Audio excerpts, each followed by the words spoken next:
Muy bien, tengan todos ustedes muy buenas noches. Vamos a utilizar nuestro programa y vamos a ir viendo cada una de las partes vertebrales. El día de ayer ya habíamos mencionado algunas vértebras, algunos segmentos que se tienen en esta columna vertebral. Estas de aquí quedan las llamadas cervicales. También hemos visto a las torácicas, las lumbares, que son cinco, ¿no? Cinco lumbares más grandes. Miren las diferencias de los cuerpos que tienen, son más grandes, son más robustas.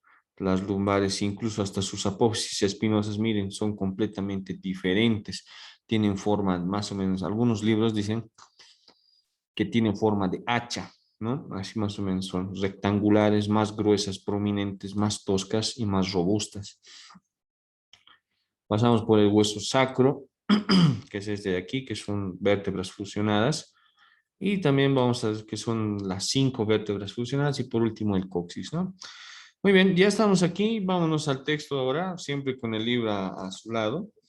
Y me dice, la columna vertebral, también llamada espina o espina dorsal o columna espinal, constituye cerca de 2/5 de la estatura total y está compuesta por una serie de huesos llamados vértebras. Sí.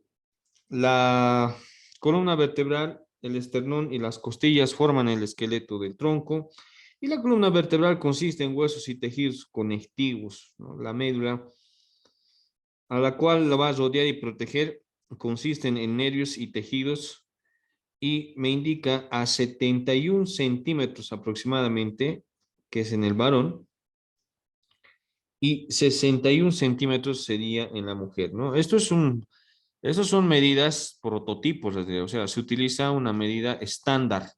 Y la medida estándar es aquel que no es tan alto ni tan bajo, sino que tiene una estatura promedio. Ya, esas son las medidas que tenemos.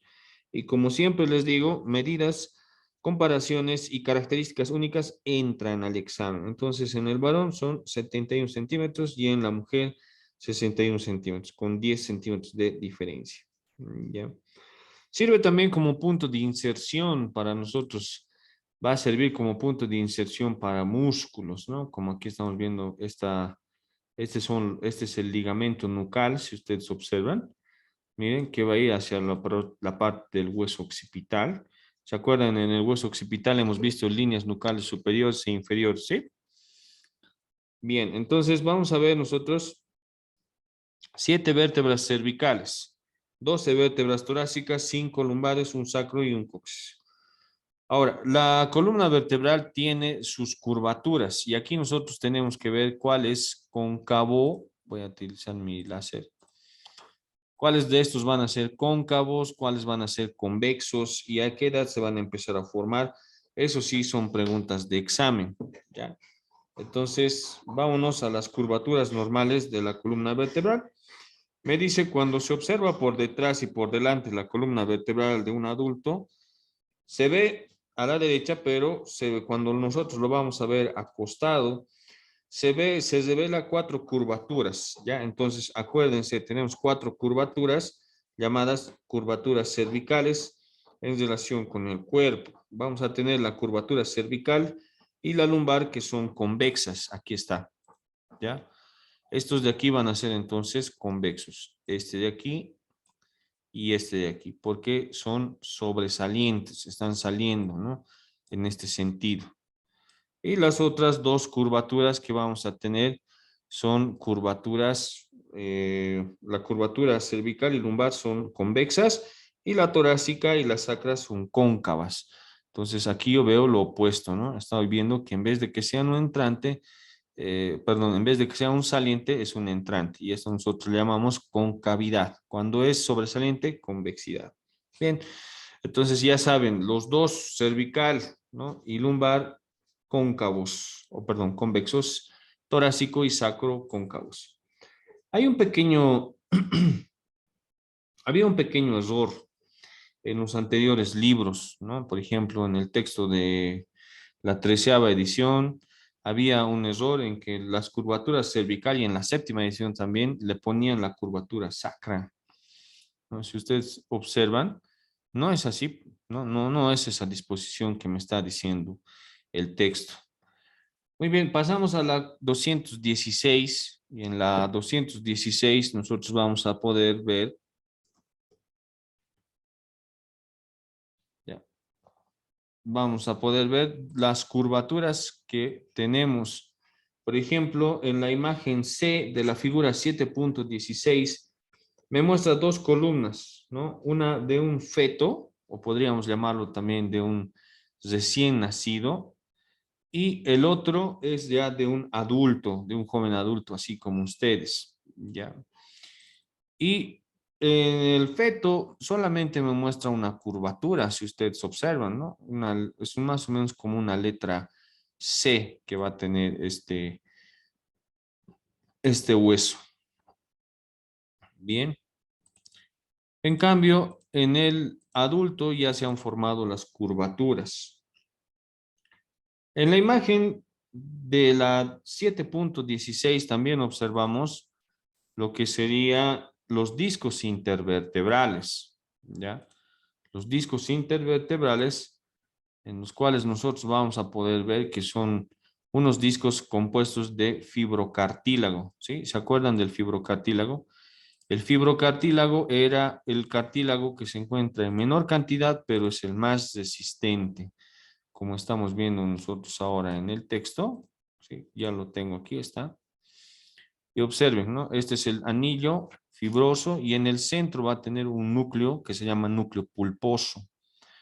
En algunas ocasiones se puede deformar y se puede salir este anillo fibroso, este disco intervertebral, y puede producir un cuadro, adivinen de qué.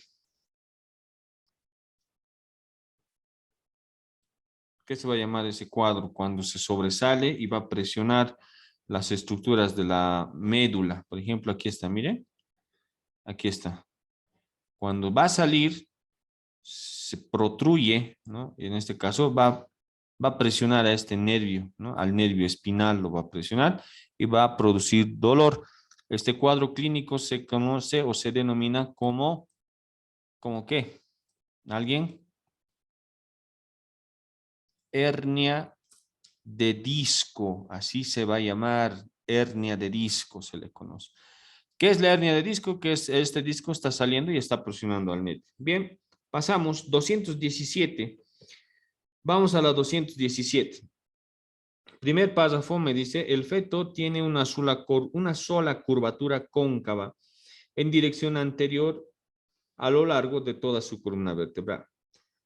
Ya, aquí están las preguntas de examen. Vayan marcando y dice, alrededor del tercer mes de vida, cuando el lactante comienza a sostener la cabeza, ¿sí? Su cabeza derecha, o sea, su cabeza erguida, se desarrolla la curvatura cervical. Entonces, pregunta de examen, ¿a qué edad se desarrolla la curvatura cervical? La respuesta es, ¿a cuánto tiempo, chicos? A los 3 meses. Muy bien, a los 3 meses se va a desarrollar. Y si les preguntarían, ¿cuál es la primera curvatura que se va a desarrollar? La primera curvatura que se desarrolla es la curvatura cervical. Sigamos. Más tarde, cuando el niño se sienta, se para y camina, se desarrolla la curvatura lumbar, convexa en dirección anterior. Las curvaturas torácica y sacra, ¿sí?, se denominan curvaturas primarias porque retienen la curvatura original de la columna vertebral del embrión.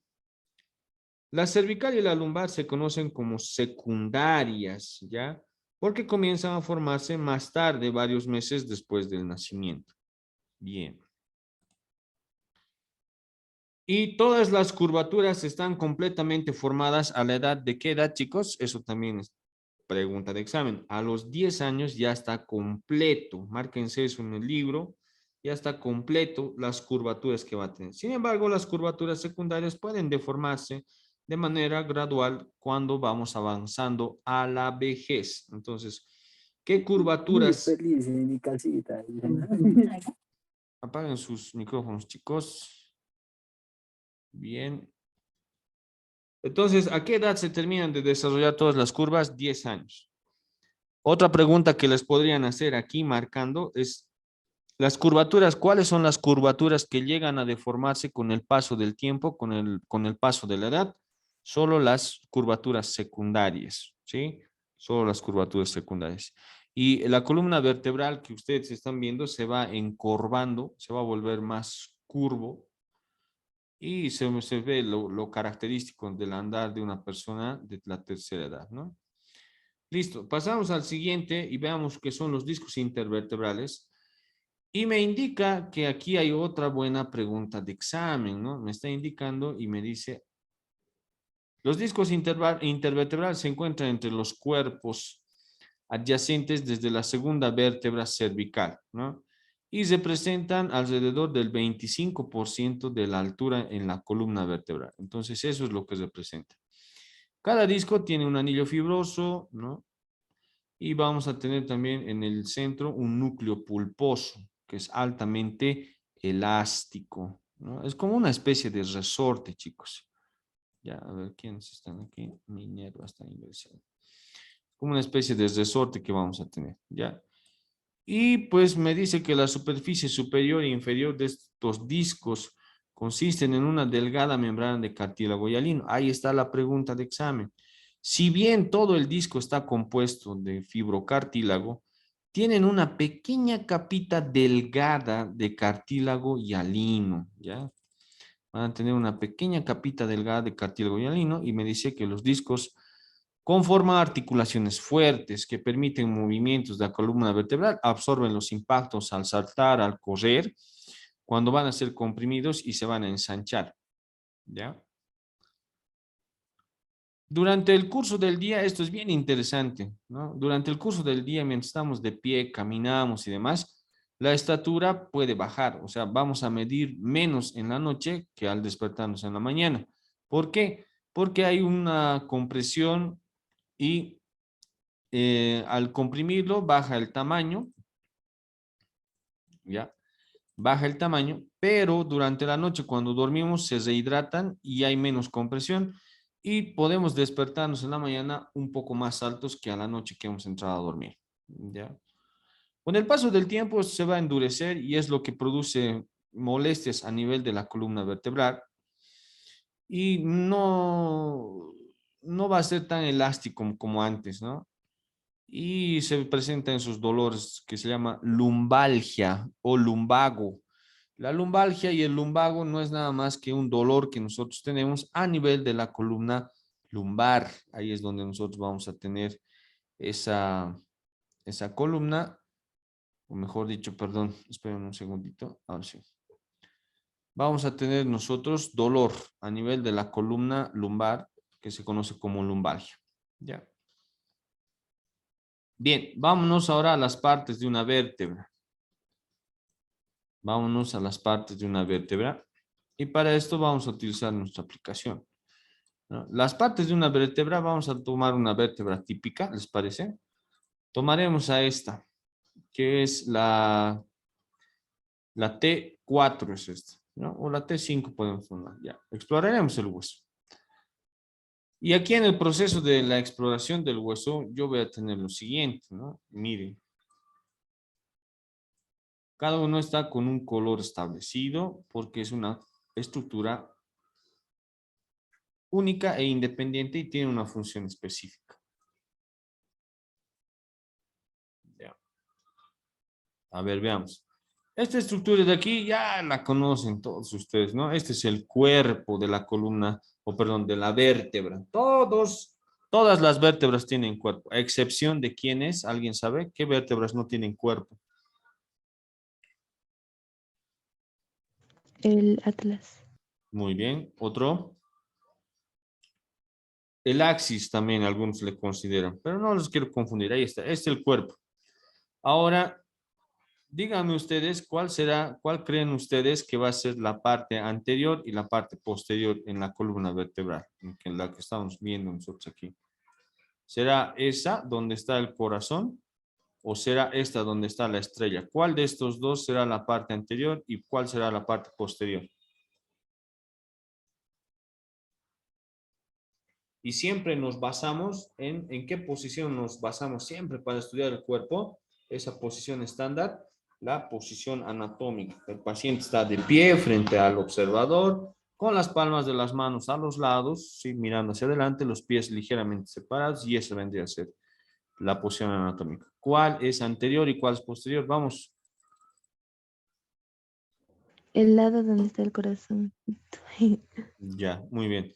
Exacto, donde está el cuerpo es donde vamos a ver qué es la parte anterior. Donde está el corazón es donde está el cuerpo y es la parte anterior. Bien, bien, Judith creo que es, ¿no? Y en la parte posterior donde tenemos esta apófisis espinosa, donde está la estrella, vamos a ver qué es la parte de atrás, ¿no? Es la parte posterior. Listo. Bien. Listo. A ver, ¿qué más podemos ver nosotros aquí? Vamos a ver esta parte.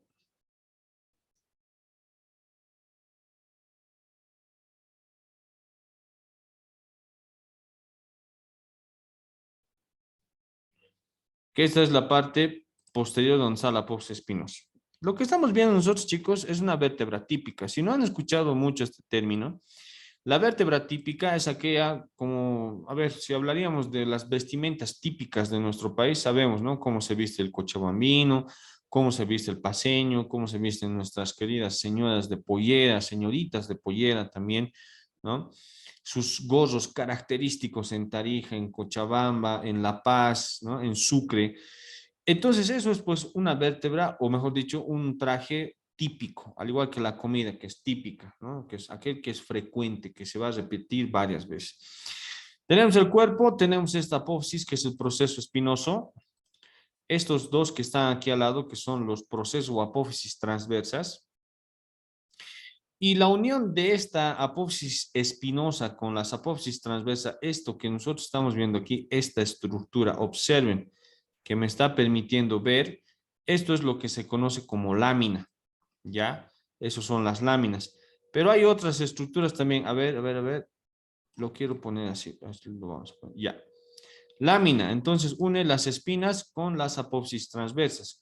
Y vamos a tener estos procesos articulares, tanto superiores como inferiores. ¿Ya? Superiores e inferiores vamos a tener. ¿Para qué sirve? Para poderse articular con la vértebra superior. ¿Ya? Para articularse con la vértebra superior. Y también abajo vamos a tener, miren, aquí, también se va a articular con la vértebra de abajo. Entonces, estas son las láminas, no se olviden, une la apófisis espinosa con las apófisis transversa y con los procesos articulares superiores de las vértebras. Esta otra estructura que tengo aquí es completamente diferente. Miren, voy a ampliar aquí. Esta es la lámina, ¿no? Esta otra de aquí son los que nosotros llamamos los pedículos, ¿ya? ¿Se escucha el nombre del programa, chicos? En este momento estoy presionando.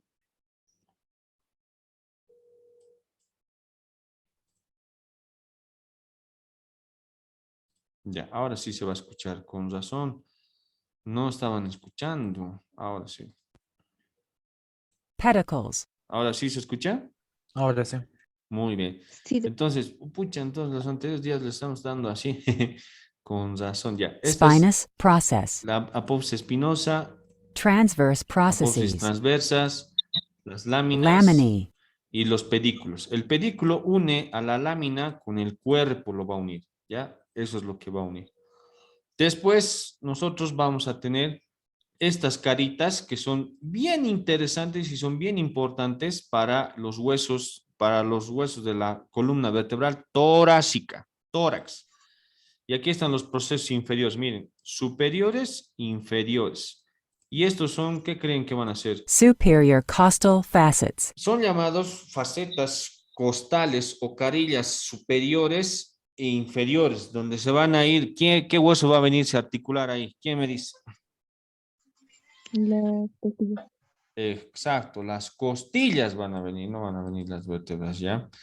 Y tenemos una carilla, su texto le dice carilla o le dice faceta. ¿Qué dicen ustedes? Carilla. Carilla. Muy bien. Pero también es denominado faceta. Faceta o carilla es lo mismo, ¿ya? Faceta o carilla es lo mismo.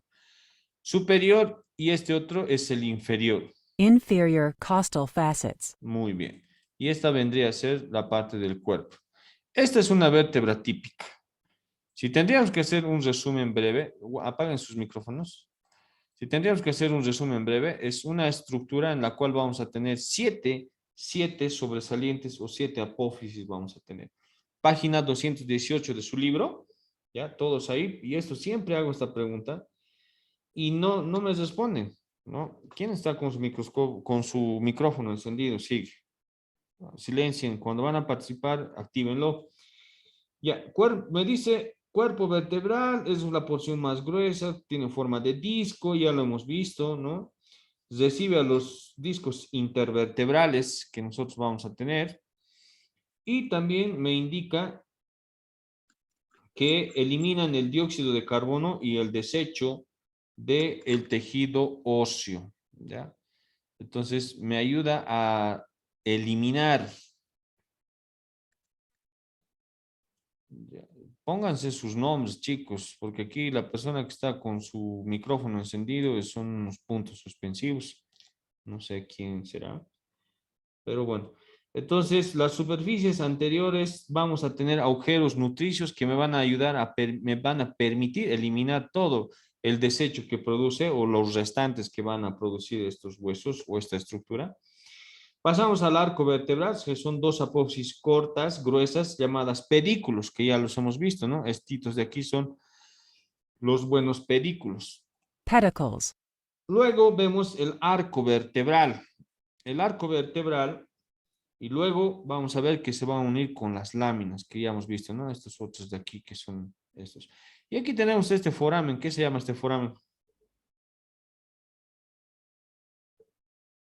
Foramen vertebral. Ya. Foramen vertebral que uniendo todos los huesos de la vértebra va a formar el conducto raquídeo o conducto de la médula espinal. ¿Ya? Bien, vamos con las apófisis y ahí está la pregunta de examen. Buena pregunta de examen. Son 7 apófisis que vamos a tener, que se proyectan desde el arco vertebral que nosotros tenemos. Desde el arco vertebral. En la unión de la lámina y el pedículo, una apófisis transversa se extiende lateralmente a cada lado, las apófisis transversas. La espinosa, que es individual, se va en la parte posterior, desde la unión de las láminas, y 3 apófisis estas 3 sirven como punto de inserción para músculos. Entonces, transverso, ¿ya? Espinoso, 1, 2, 3.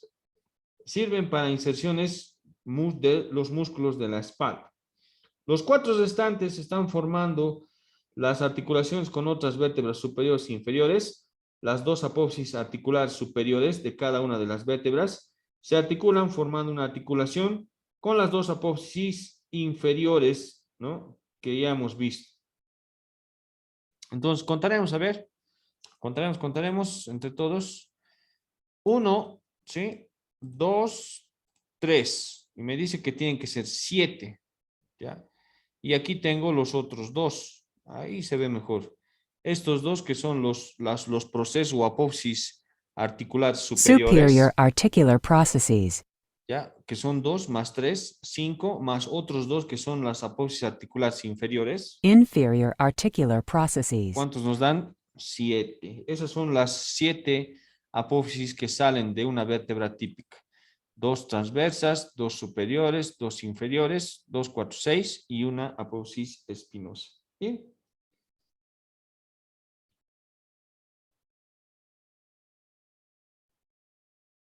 ¿Listo? Aquí hay otra pregunta de examen. Página 218, terminando, dice, subtítulo, cambios en la columna vertebral relacionados con la edad. Vámonos directamente a esta, que es bien interesante. Sí, vamos. Dice, en la columna vertebral las formaciones óseas alrededor de los discos vertebrales son llamadas osteofitos y pueden conducir a un estrechamiento que se conoce en medicina como estenosis. La estenosis es un estrechamiento, es un estrangulamiento del conducto vertebral y este estrechamiento puede causar compresión de los nervios espinales y la médula espinal, produciendo así en mi paciente dolor y una disminución en la funcionalidad muscular y también en los miembros inferiores. Ya saben entonces que la estenosis se forma por osteofitos. ¿Por qué se sale el osteofito? A ver, vean, si el paciente tiene una vida muy ajetreada, por así decirlo, se flexiona, levanta cosas u objetos pesados, porque así lo demanda la parte anatómica, entonces va a empezar a tener, por así decirlo, hay una teoría que se fragmenta el hueso y una parte del hueso sale y forma como unas piedras chiquititas de hueso que se van a ir osificando y van a ir creciendo más, que producen esa estenosis o estrechamiento que vamos a tener. Quiero que vean también estos ligamentos. Miren, en todas las apófisis espinosas vamos a ver esto. Miren, este es el ligamento supraespinoso. Supraspinous ligament. Ya.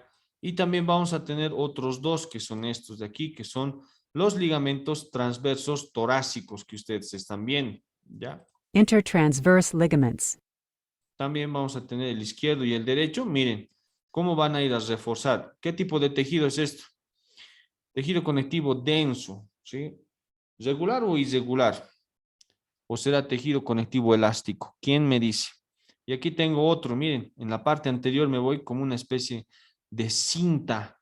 Yo la veo esto y parece una especie de yurex, ¿no? Un masking que se tiene y va durante toda la columna vertebral. Miren cómo va en toda la parte de la columna vertebral. Voy a quitar el esternón ya. Voy a quitar algunas de estas vértebras, o perdón, costillas. Y ya está. Miren. Toda esta parte de aquí es el... ¿Qué ligamento creen que va a ser este? Longitudinal anterior. Anterior longitudinal ligament. Y llega, miren, va a llegar hasta la apófisis, hasta las vértebras del coxis llega, reforzando y ampliando su resistencia para los movimientos que vamos a tener en el cuerpo. Bien, vámonos con las vértebras cervicales. El libro me habla de las cervicales. ¿Cuál es la primera vértebra cervical? El atlas. Muy El bien. atlas. El atlas, bien, estamos viendo el atlas, es este. El atlas se caracteriza por tener apófisis espinosa, ¿no ve? No. ¿Tiene o no No tiene? tiene. No tiene, exacto, bien, no han caído en la trampa. No tiene, pero vamos a tener que son estas masas laterales, que son las carillas que se van a articular con los cóndilos del occipital. Lateral masses and superior articular facets. Muy bien. Hacia arriba con el occipital y hacia abajo estas otras facetas inferiores o procesos inferiores. Inferior articular processes. Bien, vamos a ver también que tiene estas estructuras de aquí que vendrían a ser sus arcos posteriores. Posterior arches. ¿Sí? Y este es el tubérculo posterior. Posterior tubercle. ¿Tiene apófisis transversas o no tiene? Tiene, no se olviden, tiene. Transverse Si bien no processes son and típicas foramina. como los otros, ¿sí? Pero tienen. Y aquí tenemos este agujerito, ¿no? Que son los agujeros transversos por donde van a salir unas estructuras del paquete vasculonervioso, ¿no? Arteria, vena y nervio, ¿sí? Y ahí está. Este es entonces el Atlas. Viene de la mitología griega, que es esa persona que sostenía el mundo sobre su espalda. Y así este hueso sostiene a todo el cráneo, y a toda la cabeza y a la masa encefálica, ¿no? Bien. Vámonos al libro. Vamos al libro, todos. Aquí hay otras preguntas de examen. Página 218, subtítulo, vértebras cervicales.